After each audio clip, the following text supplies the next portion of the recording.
বৌদি বৌদি, দাদা নেই, ধান খেতে একটা মেয়েকে নিয়ে চলে গেল। তো কি হয়েছে? আমরা দুজন তো আছি। আমরা দুজন আছি মানে? नहीं तू समझा नहीं। শালা এবার বৌদিকে আবার মনের কথাটা বলতেই হবে একদম। কেন, তোমার কি ইচ্ছা করে না?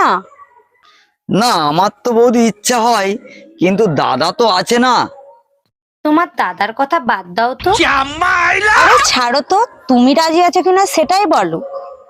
হ্যাঁ বৌদি, আমি রাজি আছি। হ্যাঁ ভাই, আমি এখন রাখছি। হ্যাঁ, তো যাইবো, আসো, এলে মেয়েটার বাবার সাথে কথা বলবো তোর বিয়ে ঠিক করবার জন্য, ঠিক আছে? হ্যাঁ, তুমি জানো কি বলছিলে বলো।